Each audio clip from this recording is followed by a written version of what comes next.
Alright, so pretty much now it's time to solder. So what we're going to do here is just touch to one pin, apply solder. Great, and then for the rest of them, we'll just do one side first, then we'll cut off the edges and do the other side.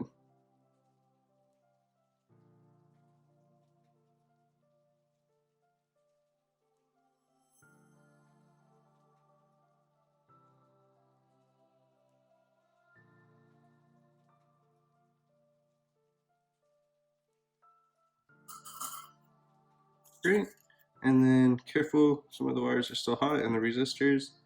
You can grab some wire cutters and you can cut off each pin. Be careful when you do this. When you clip them, sometimes they just fall right off. Sometimes they kind of shoot out and it may, hit you in the eye or face or someone else. So be very conscious when you do this.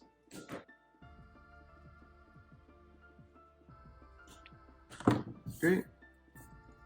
So we got one side down. Now it's time for the other side. So let's go ahead and do that.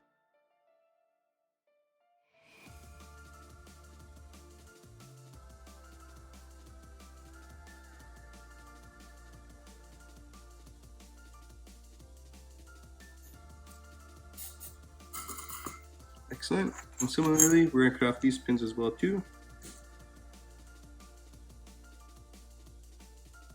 Awesome. So we can see we have our resistors and they're all pretty well soldered here on the other end too. Alright, next up we're going to do the switch. So this guy over. It's going to be placed right here. Get my tweezers, grab the switch, place them in here. There's two through holes that help it kind of fit in there. I'm trying to push it along towards the edge of the board so that the switch protrudes the most. Even though this is a surface mount component, you don't have to do the reflow method to solder it. You can still do this one with the sander soldering iron. So the way we're going to do that is we're going to do one pin on one edge. Doesn't really matter which one it is, just whichever one you think is the easiest to solder. And then it's going to get hot, but what I'm going to do is I'm going to touch the soldering iron to reflow it again, and then I'm going to push the switch into place. So I push it against the edge. Careful, the switch does get a little hot. Now I'm going to do the other side. Solder one pin, doesn't matter which one. There we are. Again, I'm going to reflow it, push it down nice and flush into the edge. So now we know that it's perfectly secure. It's probably not going to go anywhere unless we force it. We can solder all the rest of the pins now. Should be pretty easy.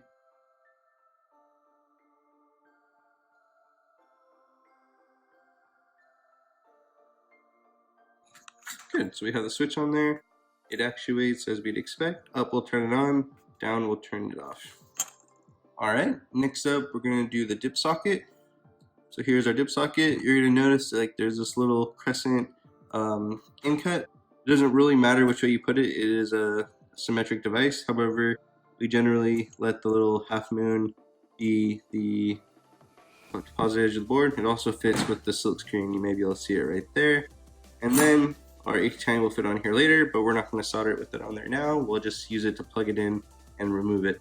So we'll put that in as fast as you can, flip it over, use tape if you need to keep it secure. Don't worry about it being perfectly flush right now. The way we're going to solder it is similar to the switch, where we will be able to fix it and make it flush in just a moment. So we'll just solder one of the pins, doesn't matter which one, or try and keep it a corner pin. Good. And then what we're going to do is either you can hold it from behind and support it and push it up to make it flush, or you can just push it down on the table in this case because it's nice and flat. So I'm going to do that. I'm going to reheat this, reflow it. Mine was already pretty flush, so it didn't move very much, but if it wasn't, then it would make it flush then. And we'll do an opposite corner. Now, if we look, it might be tough to see, but we should see it's pretty much perfectly flush on there. There's some little stilts or something that pushes it up a little bit. That's why it doesn't look like the metal is perfectly flush, but it is flush from here. Cool. And then very simply, we'll just solder the rest.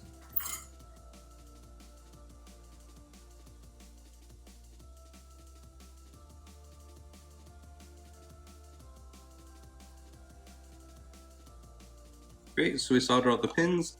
So if you notice here that we soldered in the 8 tiny, but the battery retainer is supposed to go like this. And if we try to plug that in now and do anything about it, it's going to be kind of sticking out a little bit. As you might be able to see here, there's like a little gap. So what we're going to do is we're going to trim the pins here. Again, careful from any projectiles. There we are, so it's pretty much flat now. And now if we were to put this on, which we will do very soon, but not quite yet, it'll fit a lot more flush. Again, this has some sort of stilts that kind of makes it hang off a little bit offset, and maybe offset a little bit, but we'll have plenty of pin area to make contact and solder here later. Cool, so we're not gonna do that now. Next, we're gonna do the LEDs.